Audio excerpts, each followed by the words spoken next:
Bullies dragged the shy girl into the bathroom, but a Swat, Dadao Tiema's team was training right next door.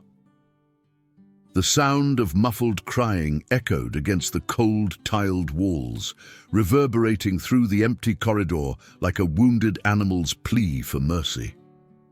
It was just after lunch break on a Thursday afternoon in late October, and the hallway outside the girls' restroom was eerily empty, save for the occasional flutter of discarded papers caught in the draft from the ventilation system. The fluorescent lights hummed overhead with their characteristic electrical buzz, casting harsh shadows that seemed to dance with malevolent intent across the scuffed linoleum floors that had seen decades of students pass through these halls. 3 older girls, their eyes filled with cruel amusement and faces twisted into expressions of calculated malice, had cornered a girl barely half their size. They didn't stop at insults this time. Rough hands grabbed her by the wrists, yanking her forward with such force that her sneakers squeaked against the polished linoleum floor. She stumbled, her worn canvas backpack sliding down her shoulder as her books scattered across the hallway like fallen leaves, pages fluttering open to reveal careful notes written in her neat, precise handwriting. The kind of meticulous penmanship that spoke of someone who took pride in small details because they felt powerless over larger ones. The restroom door slammed shut with a resounding bang that seemed to seal her fate, the sound echoing through the empty corridor like a judge's gavel delivering a verdict. Her voice trembled as she whispered, barely audible above the sound of her own rapid breathing and the racing of her heart, "Please, just leave me alone."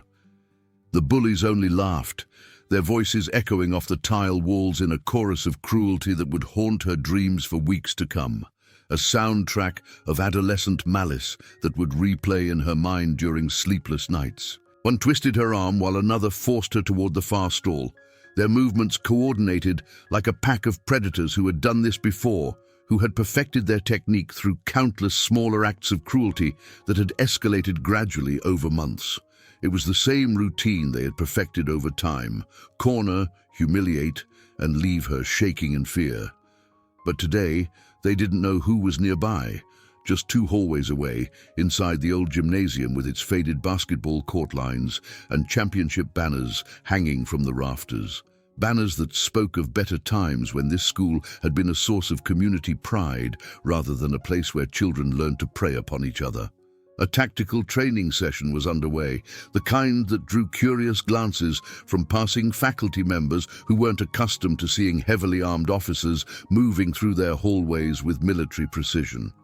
Her father, Lieutenant David Martinez, was in full tactical gear, leading his elite team through mock hostage rescue drills that had been requested by the district after a string of nationwide school incidents had parents demanding better security measures.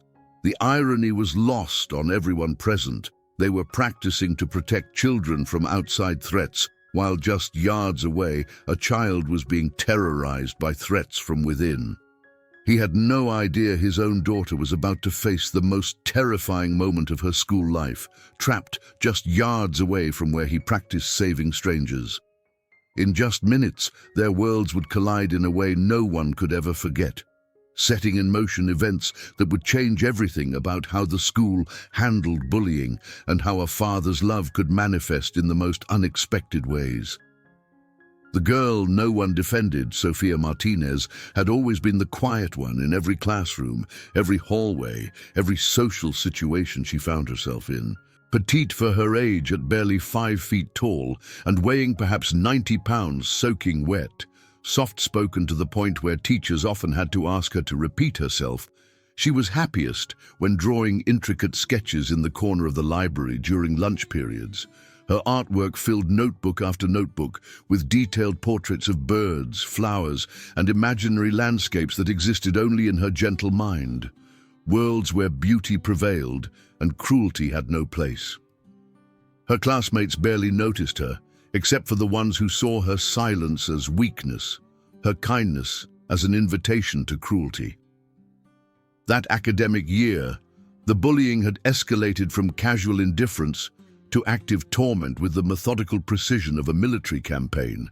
It started with whispers in the cafeteria, hushed conversations that stopped abruptly when she walked by, followed by not-so-subtle pointing and mocking laughter that made her cheeks burn with embarrassment and her stomach clench with anxiety. The harassment had begun innocuously enough in early September. Sophia had accidentally bumped into Jessica Walker in the crowded hallway during the chaos of class changes, causing Jessica to drop her expensive designer water bottle. The bottle had clattered to the floor, and Sophia had immediately bent to pick it up, apologizing profusely in her quiet voice. But Jessica had seen opportunity in that moment of vulnerability, recognizing someone who wouldn't fight back, someone whose gentle nature could be exploited for entertainment. "Watch where you're going, freak," Jessica had sneered, loud enough for nearby students to hear. A few had laughed, and Sophia had hurried away, her face burning with humiliation. But Jessica had tasted blood in the water, and she wasn't finished. Then came the comments about her clothes, second-hand items her father had carefully selected from thrift stores, trying his best to keep up with teenage fashion trends he didn't understand on a single parent's budget, stretched thin by the demands of raising a child alone. The bullies would make loud observations about her vintage sneakers or her retro backpack, words dripping with sarcasm that cut deeper than any blade. They would stage elaborate performances of noticing her clothing, speaking just loudly enough for her to hear, but disguising their cruelty as casual conversation. "Oh my God, look at those shoes," Brianna would say, her voice carrying perfectly to Sophia's ears. "I think my grandmother had a pair just like that in the 1990s. Maybe she shops at the museum gift store," Samantha would add, triggering laughter from their growing audience of followers who seemed to materialize whenever cruelty was in the air. Next came the physical harassment, shoving her books to the floor in crowded hallways where the action could be disguised as accidental contact, accidentally bumping into her hard enough to send her stumbling into lockers or walls, pulling her hair when teachers weren't looking, and stepping on the back of her shoes to make them slip off her feet. Each incident was carefully calibrated to remain just below the threshold of what adults would consider serious, but the cumulative effect was devastating to a sensitive child who had already lost so much in her young life. The psychological warfare was even more sophisticated.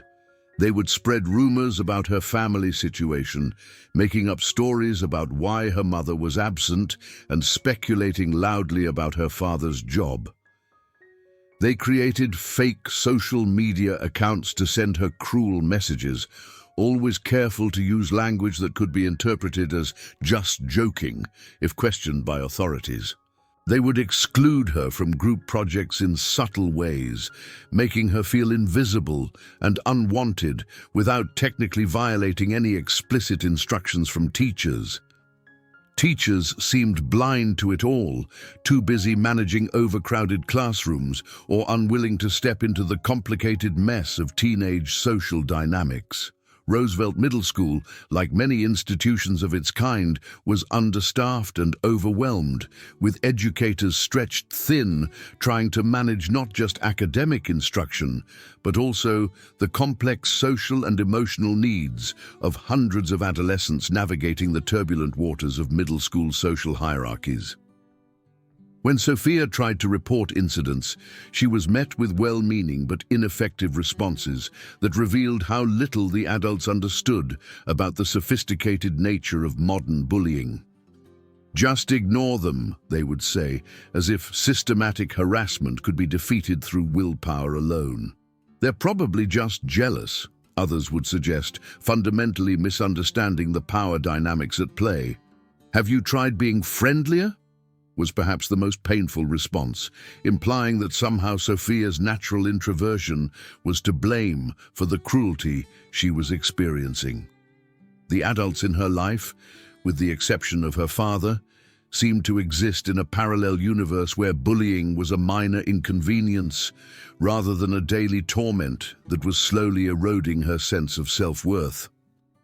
They spoke about it in terms of kids being kids or character building, completely missing the systematic nature of what was happening and the profound psychological damage it was inflicting on a child who was already dealing with the trauma of losing her mother at a young age. Sophia, desperate not to cause trouble for her father, who already carried the weight of the world on his shoulders, kept it all to herself with the fierce protectiveness that children often show toward the parents they love. She perfected the art of fake smiles and invented elaborate stories about her day when he asked how school was going. She would describe imaginary conversations with classmates and fictional group projects, anything to avoid adding her problems to his already overwhelming list of responsibilities. The lies came easily after a while, flowing from her lips with the smooth practice of someone who had become an expert at protecting others from her own pain. "How was school today, sweetheart?" he would ask, and she would launch into detailed descriptions of made-up interactions, careful to include just enough realistic details to make her stories believable. She would mention teachers by name, reference actual assignments, and even create fictional friendships that sounded plausible to a father who desperately wanted to believe his daughter was thriving. Her father, Lieutenant David Martinez, had raised her alone since her mother passed away when Sophia was just 7 years old, a loss that had fundamentally changed the trajectory of both their lives in ways that were still unfolding years later. The cancer had taken Maria Martinez quickly, leaving behind a devastated husband and a confused little girl who couldn't understand why Mommy had gone to sleep and never woken up. David's existence revolved around the SWAT team in ways that were both professional necessity and psychological coping mechanism. The structure, the clear objectives, the life or death situations where success and failure were measured in concrete terms, it all provided a framework for living that helped him manage the chaos of grief and single parenthood. Long shifts that stretched into the night, unpredictable hours that made planning impossible, and constant exposure to danger that left him hypervigilant even in peaceful moments. These had become the rhythm of his life. But the job that provided structure also created distance. There were parent-teacher conferences he missed because of emergency calls, school plays where Sophia looked out into the audience hoping to see his face, but finding only an empty seat, and countless evenings when she ate dinner alone because he was training or responding to crises that couldn't wait for convenient timing. At home, though, he transformed into someone completely different from the tactical officer who commanded respect and obedience from hardened criminals. He was gentle, protective, and always trying to make her laugh with terrible dad jokes and silly voices that brought out the rare smile that reminded him so much of his late wife. The same hands that could field strip a weapon in seconds would gently braid her hair with painstaking concentration. The same voice that could bark orders to his team would soften to read bedtime stories with different character voices that made Sophia giggle despite her grief. He would help with homework he barely understood, sitting at the kitchen table night after night working through math problems that seemed designed to confuse parents and literature assignments that required discussing emotions he could barely process himself. He attempted to navigate the mysterious world of middle school girl drama, offering advice that was well-intentioned, but often missed the mark because he simply didn't understand the complex social dynamics at play. But he had no idea about the battles his daughter faced in the hallways of Roosevelt Middle School, the daily war of attrition that was slowly breaking down her spirit. He was trained to protect people from external threats, armed criminals, hostage situations, active shooters, but he couldn't shield her from the cruelty that came from within the very institution meant to nurture her growth and learning. The enemy was invisible to him, hidden behind teenage smiles and adult assumptions about the innocence of childhood. The irony was devastating. A man whose life was dedicated to protecting the innocent was failing to protect the person who mattered most to him, not because he lacked the skill or the will, but because he didn't know there was a threat to neutralize. Sophia's careful lies and protective instincts had created a barrier between them that was built from love, but maintained by fear. On that particular Thursday in late October, the lunch period felt like a trap from the moment Sophia entered the cafeteria. The autumn air was crisp outside, and the changing leaves visible through the large windows should have created a peaceful atmosphere. But Sophia felt only dread as she surveyed the familiar landscape of adolescent social hierarchies. The usual suspects were already there. Jessica Walker, the self-proclaimed queen of their grade, surrounded by her loyal followers who hung on her every word like gospel truth. Jessica was the kind of student who seemed to have been designed by central casting for the role of middle school villain.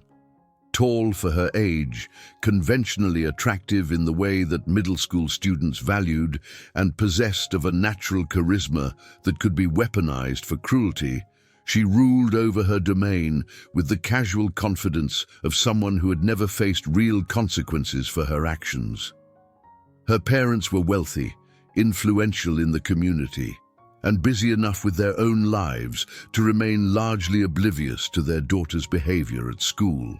Sophia sat alone at her usual table in the corner, a spot she had chosen because it offered easy escape routes and relative obscurity from the main flow of cafeteria traffic.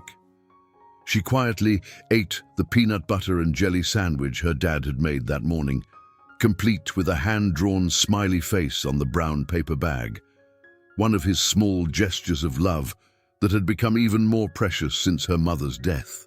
She was halfway through sketching a detailed drawing of a robin she had seen outside her bedroom window that morning when she heard the familiar snicker behind her. The sound made her shoulders tense involuntarily, her pencil freezing mid-stroke as her fight-or-flight response kicked in with the automatic precision of someone who had learned to recognize danger in the subtlest social cues. "Hey, little mouse," Jessica said, her voice carrying that particular tone of false sweetness that always preceded something awful, like honey poured over poison. It was Jessica, flanked by her constant companions Ashley Rivera and Chloe Bennett, all wearing matching expressions of smug superiority that made Sophia's stomach clench with dread. Brianna Phillips was a follower by nature, someone who had attached herself to Jessica's social power like a remora to a shark, feeding off the reflected status while contributing her own particular brand of cruelty to the group dynamic. She was smaller than Jessica, less naturally charismatic, but she compensated with a creativity for inflicting psychological pain that was almost artistic in its precision. Samantha Cole completed the trio, the muscle of the operation despite her unremarkable physical presence. She was the one who would escalate situations to physical confrontation, who would cross lines the others only approached, who seemed to take genuine pleasure in watching others suffer. Where Jessica was calculating and Brianna was creative, Samantha was simply mean, with a coldness that suggested something fundamentally broken in her capacity for empathy. "Nice drawing," Brianna added, leaning over Sophia's shoulder to examine the sketch with exaggerated interest, her breath hot against Sophia's neck in a way that felt invasive and threatening. "Looks like something a kindergartner would do. Maybe you should stick to coloring books instead. They have them in the children's section of the library, you know." Sophia didn't look up, her cheeks burning with humiliation that felt like physical heat spreading across her face. She just closed her notebook carefully, trying not to let her hands shake, and attempted to finish her lunch in peace. But Jessica wasn't finished with her entertainment for the day. She reached across the table and grabbed the notebook, ignoring Sophia's sharp intake of breath and the way her eyes widened with panic. "Oh, little mouse is shy," Jessica mocked, flipping through pages of Sophia's most private thoughts and artistic expressions with the casual disregard of someone rifling through a stranger's diary. "Look at all these baby drawings. What are you, 5 years old? Does Daddy still tuck you in at night and read you bedtime stories? The mention of her father made Sophia's blood run cold. They were crossing into territory that felt more dangerous than their usual mockery of her appearance or social status. Her relationship with her father was sacred, the one pure thing in her life that remained untouched by the cruelty of her school experience. "Give it back," Sophia whispered, her voice barely audible above the general cafeteria noise, but carrying a note of desperation that only made the bullies smile wider. Samantha leaned down, her voice dripping with fake sweetness that fooled no one, but was calculated to sound innocent to any adults who might overhear. "Or what? Are you going to squeak at us? Maybe run crying to Daddy?" They laughed at their own joke, a sound that made other students look over with mixture of curiosity and relief that they weren't the target. The laughter was perhaps the worst part, not just from the three bullies, but from the growing audience of students who had gathered to watch the show. Some looked uncomfortable, others seemed entertained by the drama, but not a single person moved to help or alert a teacher. The bystander effect was in full force, each person assuming someone else would step in, until responsibility diffused into inaction and entertainment. Then Jessica's eyes darkened with an expression Sophia had learned to fear more than anything else in her young life. The look that meant the casual cruelty was about to escalate into something more dangerous. It was the same expression she had worn the day she had pushed Sophia down the stairs, claiming it was an accident. The same look that had preceded the incident where Sophia's backpack had mysteriously ended up in the boys' restroom, covered in what Jessica claimed was just water, but smelled suspiciously like urine. "Come with us, Mouse," Jessica said, her voice dropping to a tone that carried genuine menace beneath the false sweetness. "We have a special surprise waiting for you in the restroom. Don't worry, it won't take long." Sophia knew exactly what that meant, and her heart began pounding so hard she was sure everyone in the cafeteria could hear it. The surprises always involved humiliation, sometimes physical pain, and always left her feeling smaller and more worthless than before. The last time they had cornered her in the restroom, they had forced her to clean the floors with her own jacket while they filmed it on their phones, threatening to post the video online if she told anyone what had happened. But before she could react or attempt to escape, they each grabbed an arm and pulled her roughly from the bench. Their grips were tight enough to leave bruises, deliberate enough to cause pain, without appearing overtly violent to casual observers. Sophia's feet barely touched the ground as they half-dragged, half-carried her from the cafeteria. Students throughout the cafeteria saw it happen. Some looked uncomfortable, shifting in their seats and avoiding eye contact. Others seemed entertained by the drama, already pulling out phones to record or share gossip about what they had witnessed. A few looked genuinely concerned, but were paralyzed by social fear, afraid that intervening would make them the next target. Not a single person moved to help or alert a teacher. Mrs. Patterson, the lunch monitor, was dealing with a spilled tray of food on the other side of the cafeteria and missed the entire incident. Mr. Johnson, who sometimes patrolled the lunchroom, was in the office dealing with a disciplinary issue. The adult supervision that was supposed to protect students like Sophia was simply not present when it was needed most. The hallway was completely deserted, their footsteps echoing off the walls as they dragged Sophia toward the restroom at the far end of the building. The sound seemed amplified in the empty corridor, creating an ominous soundtrack to her terror. She struggled weakly, pleading quietly with words that fell on deaf ears like rain on stone. "Please, I didn't do anything wrong. I never hurt any of you. Why are you doing this to me?" "You exist," Samantha sneered, her grip tightening painfully around Sophia's wrist, hard enough to cut off circulation. "That's enough of a crime for us. Some people just deserve to suffer." The casual cruelty of the statement was breathtaking in its simplicity. There was no complex justification, no elaborate reasoning, just pure distilled meanness that reduced a human being to something less than worthy of basic dignity and respect. Besides, Brianna added with a giggle that sounded genuinely delighted, you make it so easy. It's like you're begging us to pick on you with that pathetic little victim act you're always putting on. The restroom door swung open with an ominous creak that seemed to announce their entry into a chamber of horrors. They shoved her inside with enough force to send her stumbling into the row of sinks, her hip connecting painfully with the hard porcelain edge. The smell of industrial disinfectant mixed with the metallic tang of fear that seemed to permeate the air around her, creating an atmosphere that was both sterile and threatening. Jessica locked the door behind them with a deliberate click that sounded like a prison cell closing, the sound echoing off the tile walls with finality. The fluorescent lights hummed overhead, casting harsh shadows that made everyone's faces look skeletal and cruel. The space felt smaller with 4 people in it, claustrophobic and inescapable.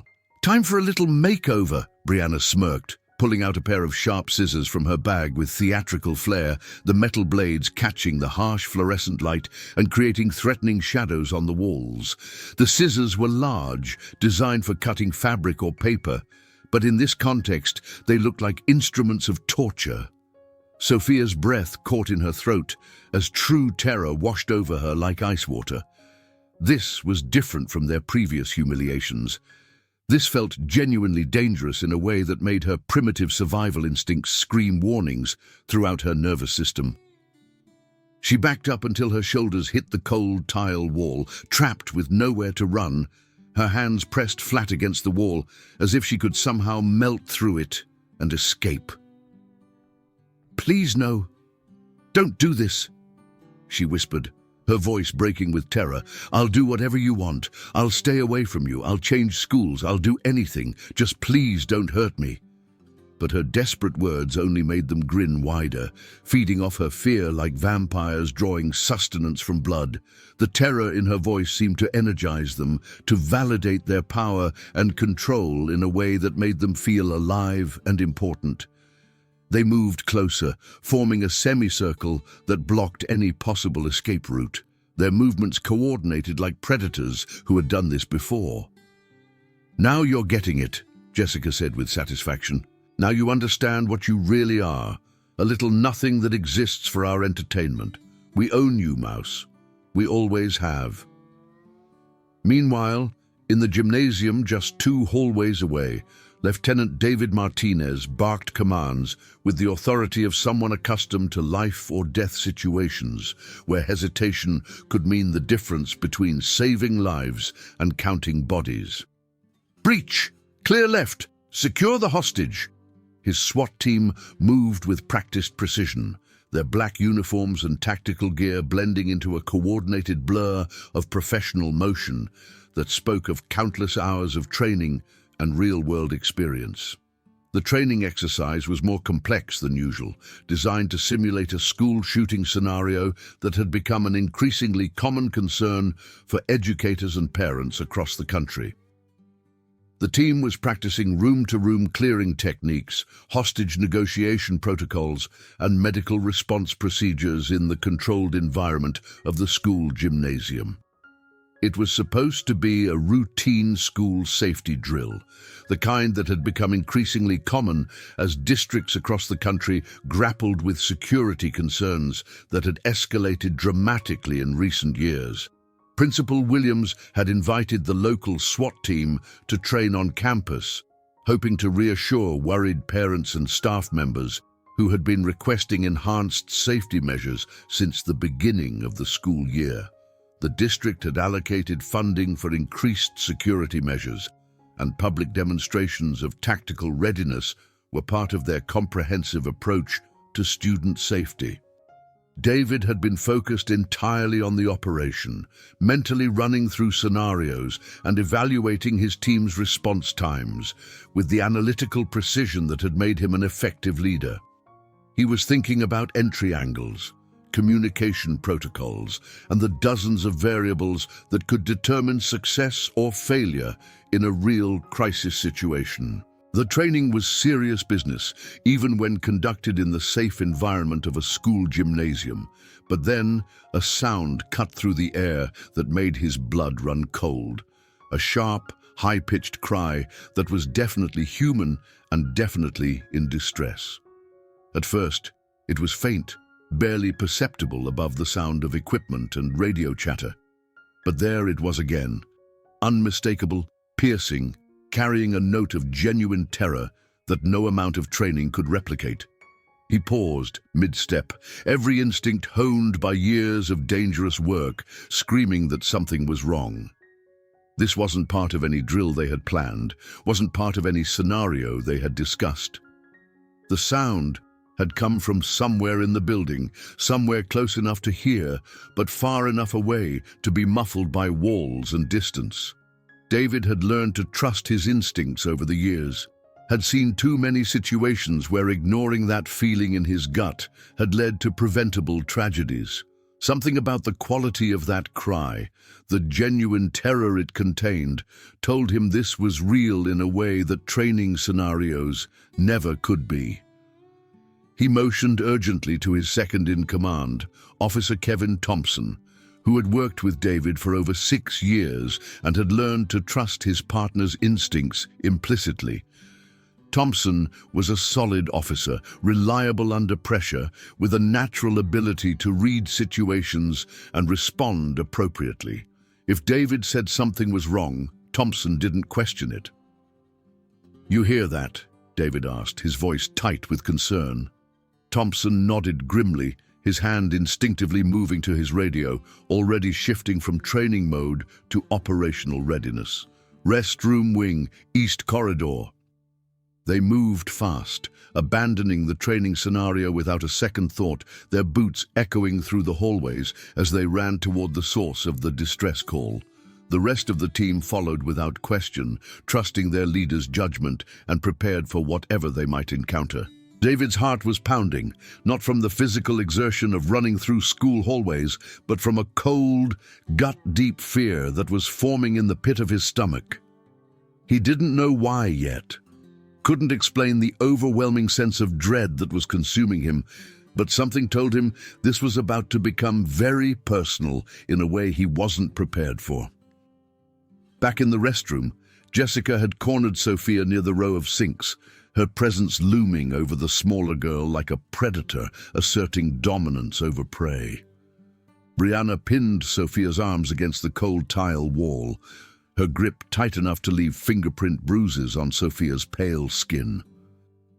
Samantha held the scissors with theatrical menace, opening and closing the blades with deliberate precision designed to maximize terror, the metal clicking together with a sound that seemed deafeningly loud in the enclosed space. "You think you're better than us, Mouse?" Samantha hissed, bringing the scissors closer to Sophia's face, close enough that she could feel the cold metal against her cheek.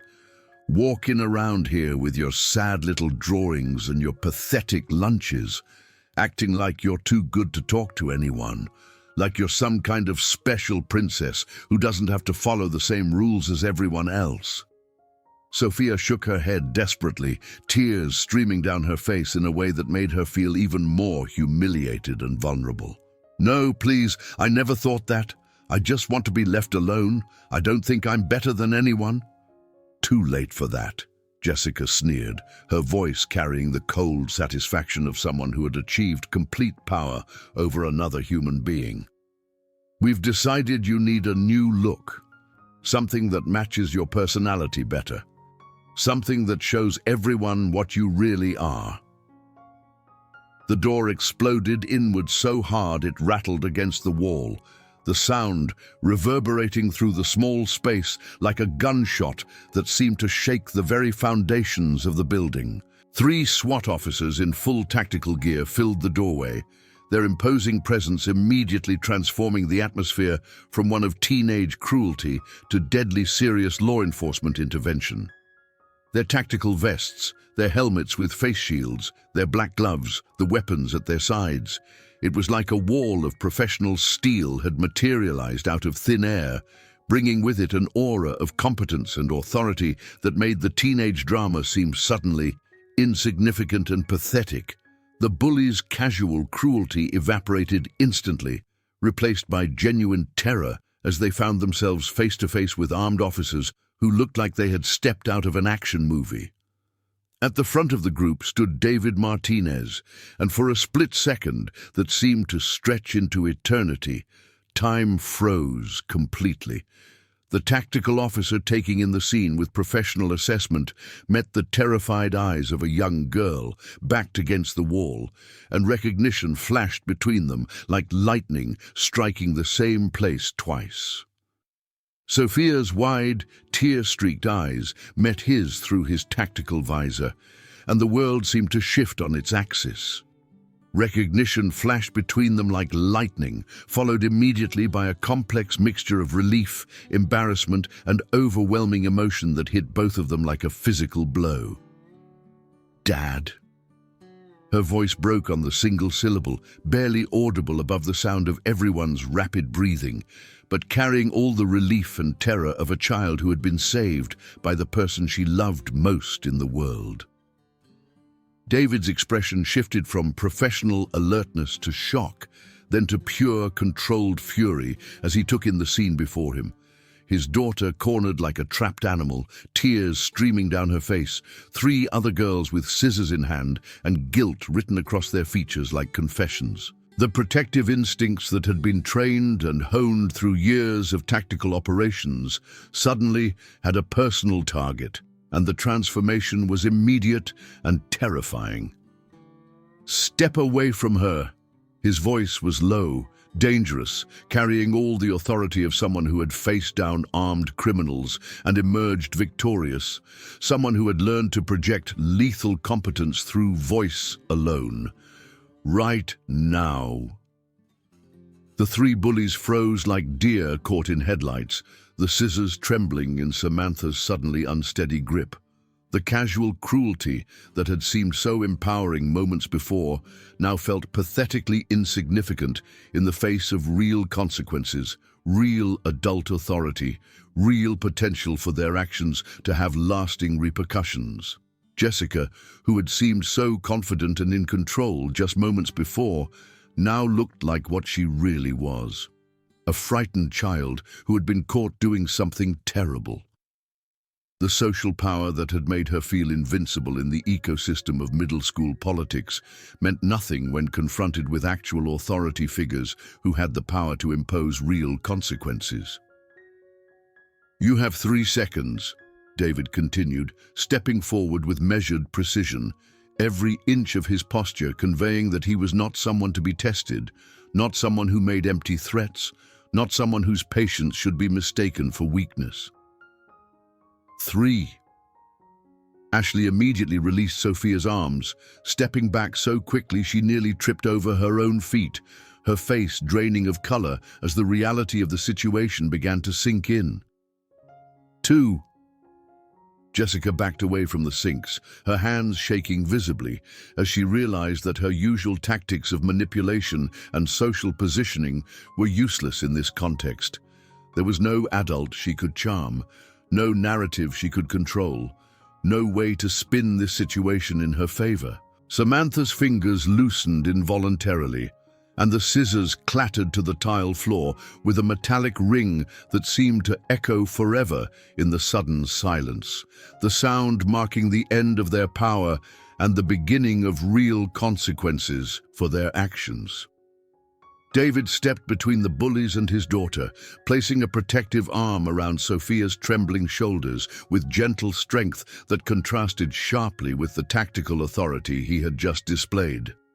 His team moved with professional efficiency, guiding the 3 girls toward the door, where the school security officer and Principal Williams waited with expressions of shock and dawning comprehension. Sophia buried her face in her father's tactical vest, sobbing with a mixture of relief, residual terror, and overwhelming gratitude that seemed to pour out of her in waves. The hard material of his protective gear felt solid and real against her cheek, a barrier between her and all the cruelty that had defined her school experience for months. He gently tilted her chin up with one gloved hand, his trained eyes quickly scanning her face and arms for any signs of physical harm with the systematic thoroughness of someone who had learned to assess trauma quickly and accurately. "You're safe now, sweetheart," he whispered, his voice soft and gentle despite the tactical gear and the adrenaline still coursing through his system. "Nobody is ever going to hurt you like this again. I promise you that." The words carried weight because they came from someone with the training and authority to make such promises meaningful. This wasn't empty parental reassurance. This was a professional commitment from someone who had dedicated his life to protecting people from exactly this kind of harm. Outside in the hallway, word of what had happened spread through the school with the speed that only teenage gossip could achieve, but amplified by the dramatic nature of the intervention. Students gathered in clusters, watching wide-eyed as 3 crying bullies were escorted down the hall, flanked by SWAT team members, their usual arrogance replaced by genuine fear and the dawning realization that actions have consequences. The sight was unprecedented in the school's history.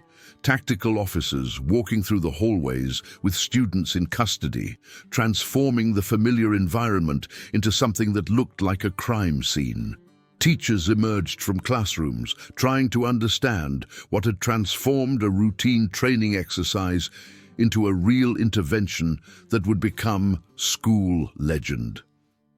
Principal Williams found herself trying to explain to parents who began calling within minutes how a bullying incident had escalated to the point where tactical officers had to intervene to protect a student. The phone calls started almost immediately as students texted their parents, and word spread through the community that something significant had happened at Roosevelt Middle School. The story became legend within hours, spreading not just through the school, but throughout the entire district and beyond. No one would ever forget the day Lieutenant Martinez discovered what had been happening to his daughter, and how a routine training exercise had turned into the most dramatic anti-bullying intervention in the school's history. Sofia Martinez would never be the shy, invisible mouse again. From that day forward, she walked through the hallways with her head held high, knowing that she was the girl whose father would move heaven and earth to protect her. The other students looked at her with a new respect, understanding that behind her quiet demeanor was someone whose family would not tolerate cruelty or injustice. But the transformation wasn't immediate. In the days following the incident, Sofia experienced a complex mixture of emotions that reflected the traumatic nature of what she had endured and the dramatic way it had ended. There was relief, certainly, but also embarrassment about the public nature of her rescue, anxiety about potential retaliation, and a deep sadness about the months of suffering that could have been prevented if she had found the courage to speak up sooner. The bullying that had defined Sofia's school experience for months came to an abrupt and decisive end, but the psychological impact would take time to heal. Jessica Walker, Brianna Phillips, and Samantha Cole found themselves facing a reckoning they had never anticipated, forced to confront the reality that their actions had consequences in the adult world. In the principal's office later that afternoon, the 3 girls sat in uncomfortable plastic chairs while their parents were called to the school. The swagger and confidence that had made them feel powerful in the restroom had completely evaporated, replaced by a growing understanding that their actions had real consequences in the adult world that extended far beyond the social ecosystem of middle school politics. Principal Williams had been dealing with bullying incidents for over 15 years, but she had never seen anything quite like this. The intervention by a tactical team had turned what might have been another overlooked incident into something that demanded immediate and serious action. There was no way to minimize or dismiss what had happened when armed law enforcement officers had witnessed the aftermath firsthand.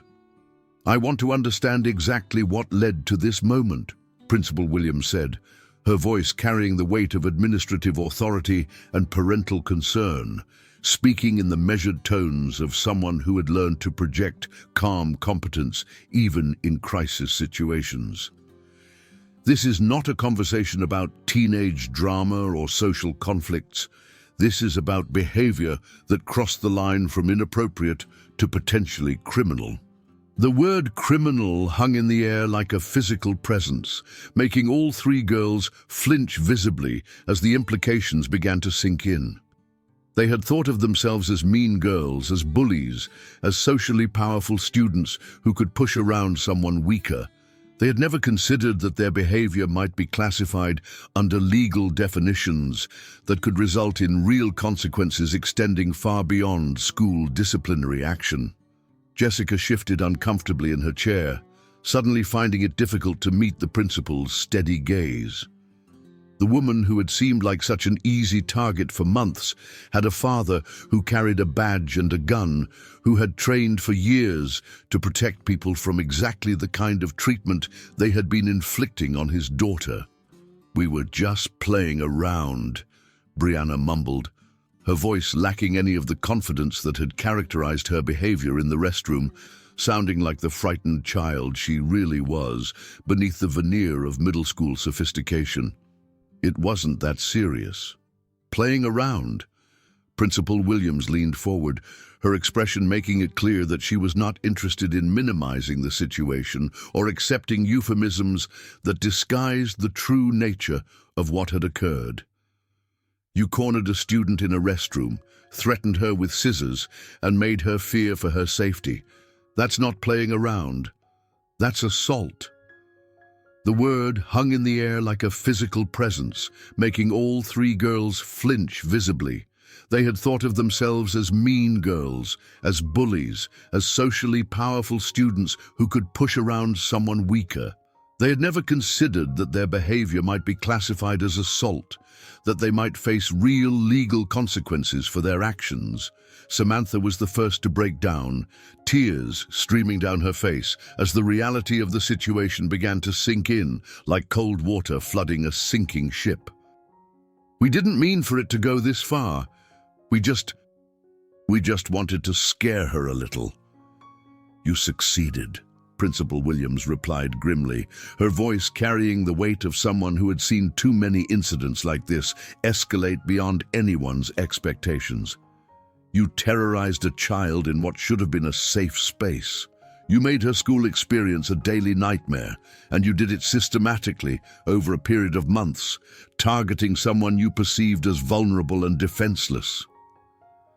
The parents arrived one by one, each wearing expressions of shock, anger, and mortification as they learned what their children had been doing. The Walkers, the Phillips family, and the Coles had all raised their daughters to be strong, confident young women. But somewhere along the way, that strength had been twisted into cruelty that none of them had recognized or addressed. Mrs. Walker stared at her daughter with a mixture of disappointment and disbelief that spoke to a fundamental failure of understanding between parent and child. "Jessica, how could you do something like this? This isn't how we raised you. This isn't who our family is."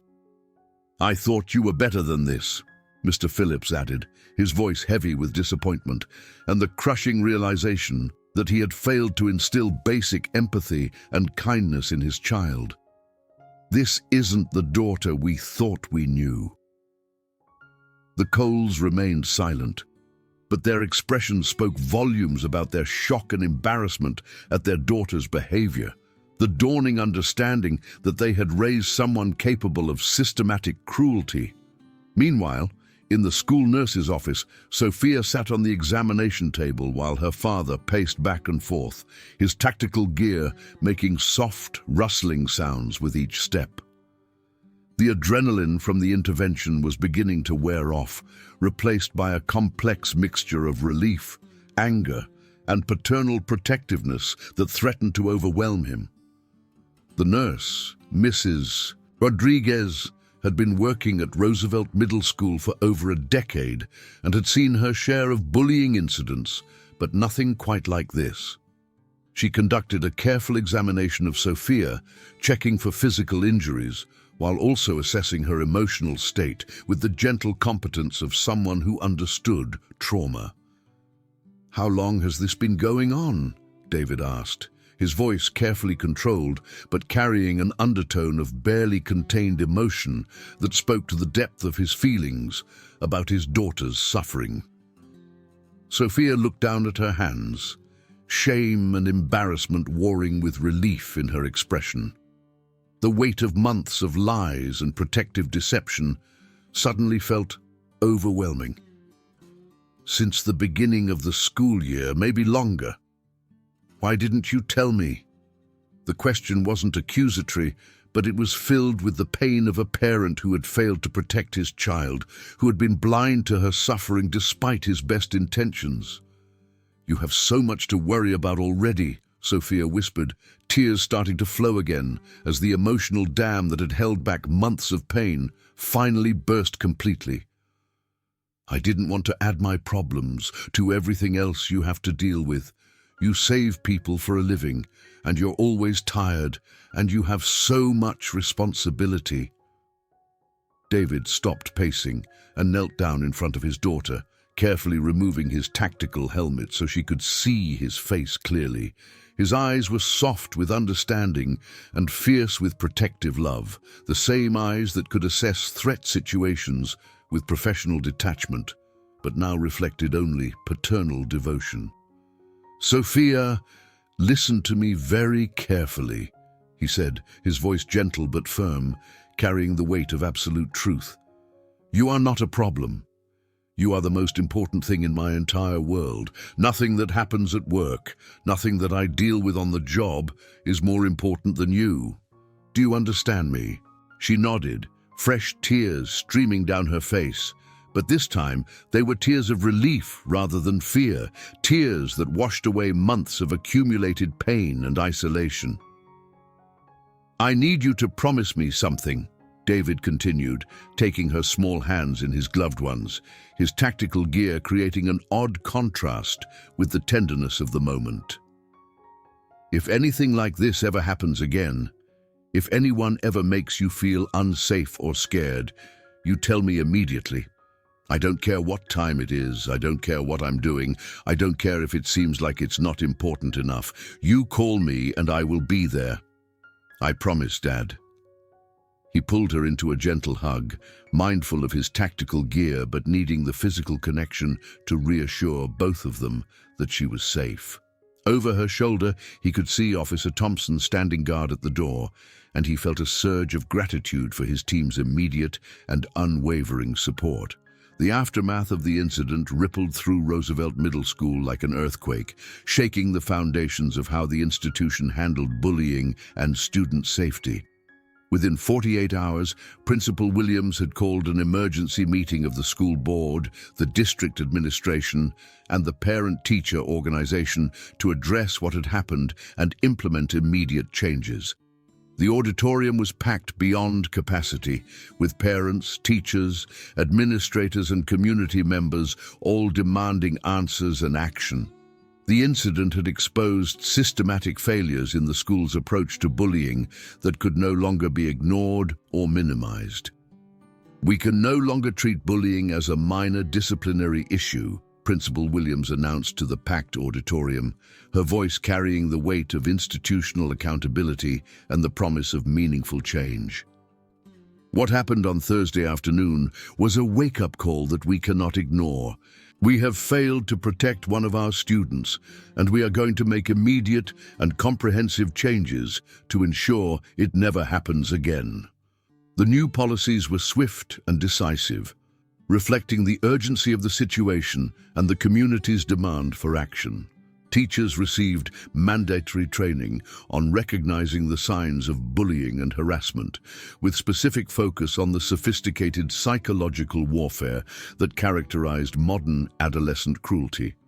Students were educated about the difference between conflict and systematic victimization, with clear guidelines about when and how to report concerning behavior.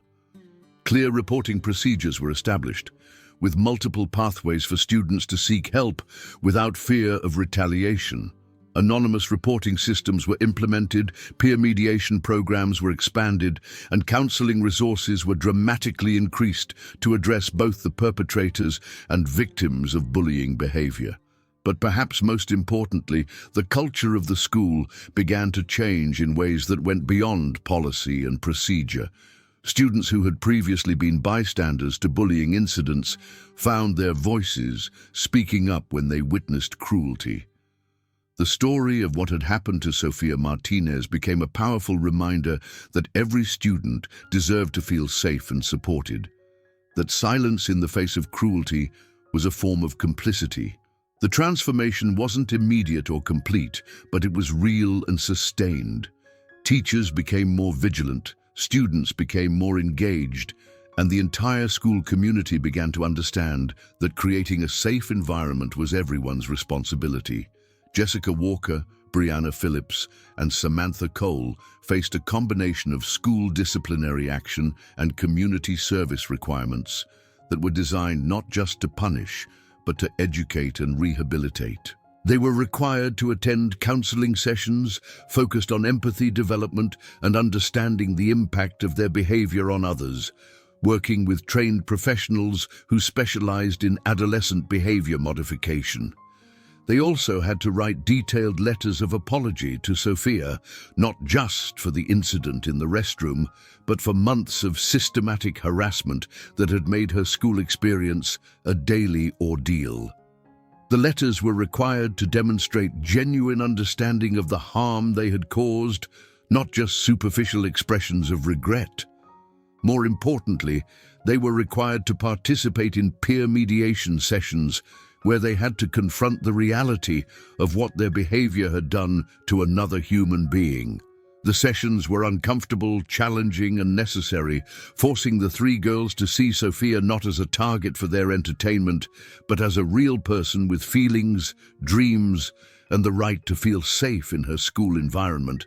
Jessica's letter was particularly revealing in its recognition of the psychological dynamics that had driven her behavior. "I realize now that I hurt you, not because you did anything wrong, but because it made me feel powerful to have control over someone else. I was dealing with my own insecurities and problems at home, and instead of dealing with them in a healthy way, I took them out on you. That was wrong, and I'm sorry. I know saying sorry doesn't undo the damage, but I want you to know that I understand now what I did to you, and I will never do anything like that again." Brianna wrote with the honesty of someone forced to confront her own moral cowardice. "I followed along with the bullying because I was afraid that if I didn't, I might become a target too. That's not an excuse, but it's the truth. I was a coward, and I let my fear turn me into someone who hurt another person. You didn't deserve any of what we did to you, and I should have been brave enough to stop it instead of participating." Samantha's apology was the most emotional, reflecting the depth of her recognition of how close she had come to causing serious physical harm. "I keep thinking about how scared you must have been in that restroom, and I feel sick about it. I had scissors in my hand, and I was threatening you with them. I could have seriously hurt you, and for what? To make myself feel better? To impress my friends? There's no excuse for what I did, and I understand if you never forgive me. But I want you to know that I will spend the rest of my life making sure I never hurt anyone like that again." Sofia read each letter carefully, processing the mixture of genuine remorse and self-serving justification that characterized each apology. Some parts felt authentic, while others seemed designed more to reduce the consequences than to acknowledge the harm that had been done. But what mattered most to her was not the letters themselves, but the fact that the harassment had stopped completely. For the first time since the beginning of the school year, she could walk through the hallways without feeling like a target. She could eat lunch in peace, focus on her artwork, and engage with her classes without the constant background anxiety that had characterized her school experience for months. The change in Sofia was remarkable and gradual, like watching a flower bloom in slow motion. Her posture straightened as the weight of constant vigilance lifted from her shoulders. Her voice grew stronger as she rediscovered the confidence that had been systematically eroded by months of psychological warfare. Her artwork began to reflect themes of resilience and empowerment rather than the escape fantasies that had dominated her earlier drawings. She still preferred quiet spaces and small groups, but her introversion was no longer driven by fear. It had returned to being a natural expression of her personality rather than a defensive mechanism designed to avoid notice and potential harm. Other students began to notice her in a different way, seeing not an easy target or an invisible presence, but someone who had survived something difficult with grace and strength. A few students even approached her to share their own experiences with bullying, creating an informal support network of young people who understood what it meant to feel powerless and afraid. David Martinez also experienced profound changes as a result of the incident, forced to reevaluate his assumptions about parenting, communication, and the balance between his professional responsibilities and his role as a father. The discovery that his daughter had been suffering in silence for months was a wake-up call that went beyond the immediate crisis to address fundamental questions about their relationship. He began scheduling regular one-on-one time with Sophia, not just for homework help or household activities, but for genuine conversation about her experiences, her feelings, and her perspective on the world. He learned to read the subtle signs of stress or unhappiness that he had previously missed, and he created multiple opportunities for her to share concerns without feeling like she was burdening him. They established rituals that prioritized their relationship, weekly coffee shop visits where they could talk without distractions, collaborative art projects that allowed Sophia to share her creative world with him, and regular check-ins about school and social situations that created opportunities for early intervention if problems arose. "You know what I learned from all this?" he told her one evening as they worked together on a new drawing, his large hands surprisingly gentle as he helped her shade the wings of a bird. "I learned that being a good protector means more than just being ready to fight off external threats. It means creating an environment where you feel safe enough to tell me when something is wrong." Sophia looked up from her artwork, studying her father's face with the intensity of an artist capturing a subject, seeing not just the tactical officer who had rescued her, but the father who was learning to protect her in new ways. "Are you angry that I didn't tell you sooner?"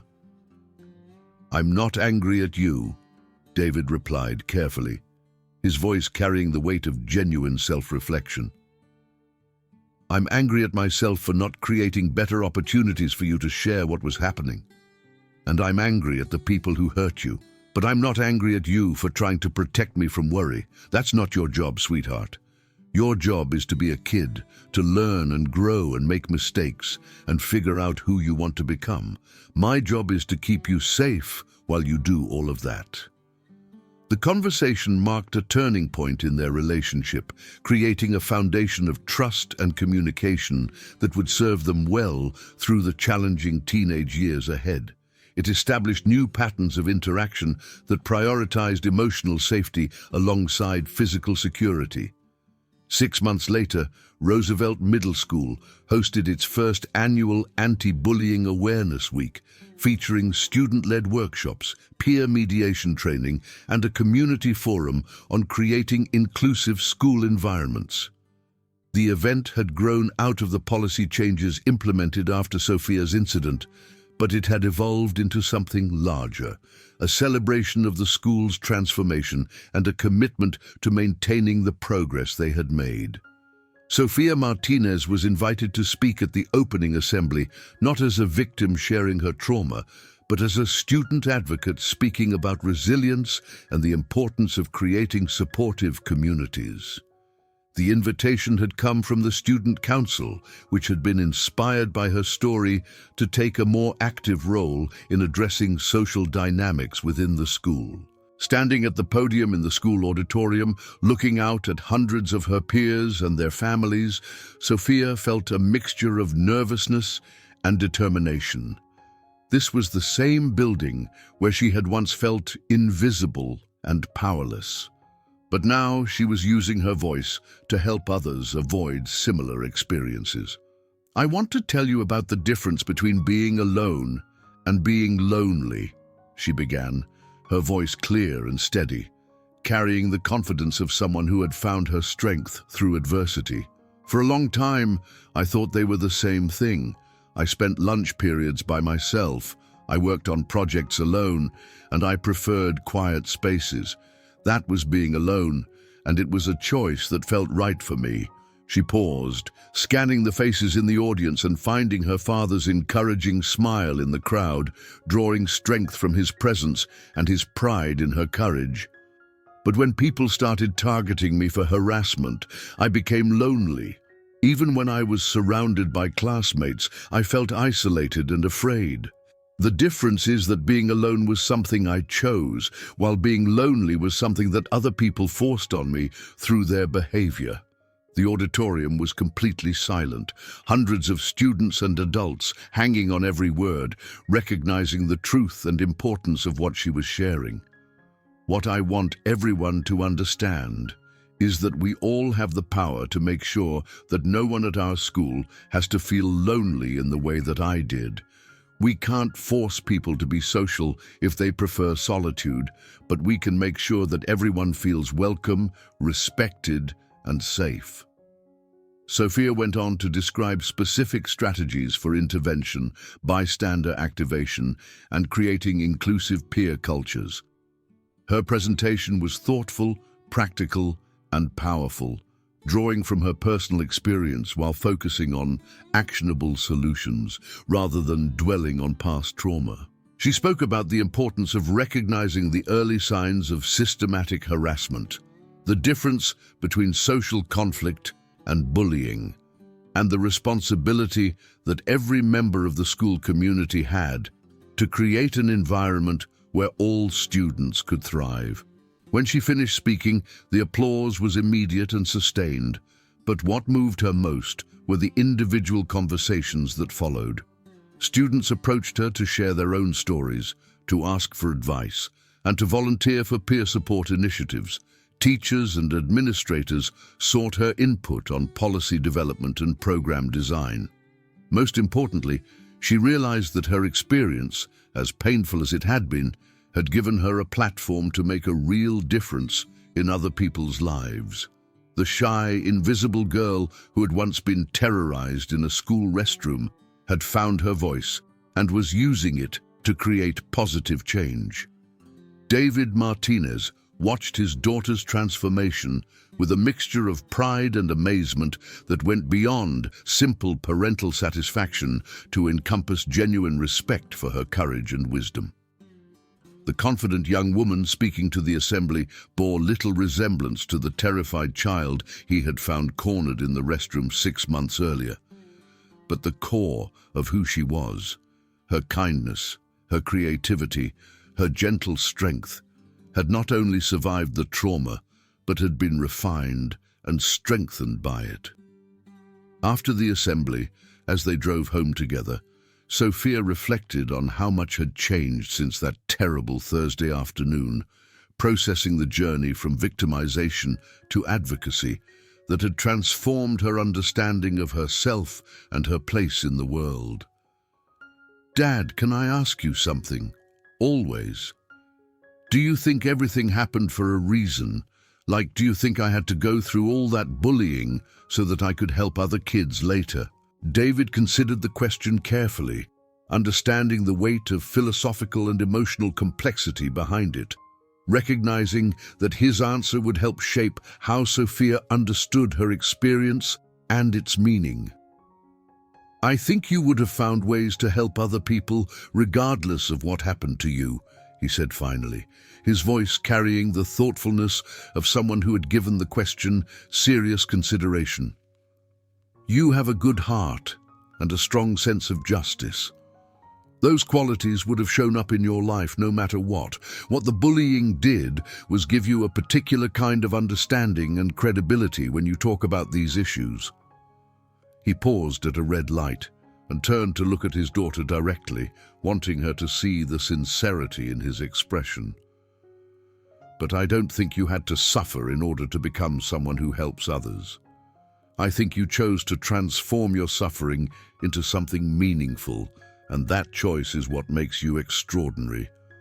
Sophia nodded thoughtfully, processing the distinction between suffering as a necessary path versus suffering as an experience that could be given meaning through deliberate choice and action. "I'm glad it's over," she said quietly, "but I'm also glad I can use what I learned to help other kids." "That's exactly the right attitude," David replied, feeling a surge of paternal pride that had nothing to do with tactical operations or professional achievements, and everything to do with watching his daughter develop into a person of character and compassion. As they pulled into their driveway, Sophia noticed a package on the front porch. Inside was a new set of professional-grade colored pencils and a note from her art teacher.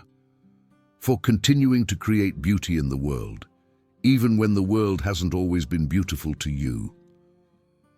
That evening, Sophia sat at her desk working on a new drawing, surrounded by the tools of her craft and the sense of purpose that had emerged from her ordeal.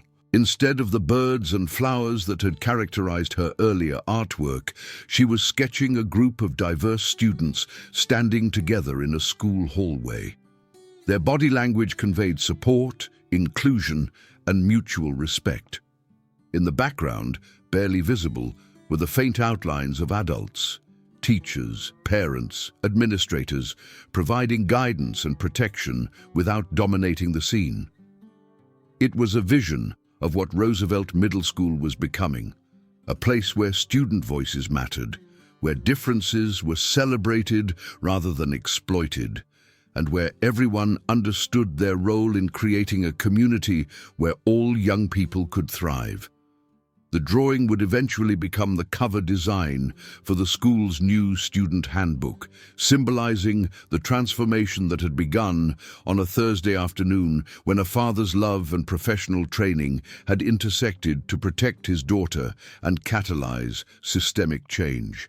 As Sophia worked on the details of each figure in her drawing, adding individual characteristics and expressions that reflected the beautiful diversity of her school community, she felt a deep sense of satisfaction and purpose.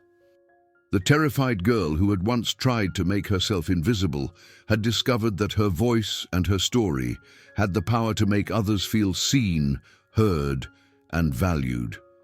The scissors that had threatened her in that restroom had become metaphorically tools for cutting through the silence and indifference that had allowed bullying to flourish. Her father's tactical intervention had been dramatic and necessary, but the real victory was in the ongoing work of building a school culture where such interventions would no longer be needed. Outside her bedroom window, the same robin that had inspired her artwork months earlier was building a nest in the oak tree. Its patient work a reminder that creating something beautiful and safe required time, persistence, and the willingness to rebuild when necessary. Just like the robin, she was building something new from the materials of her experience, creating a safe space not just for herself, but for all the students who would walk the hallways of Roosevelt Middle School in the years to come. The story that had begun with muffled crying in an empty corridor had become a story of transformation, resilience, and the power of community to protect its most vulnerable members.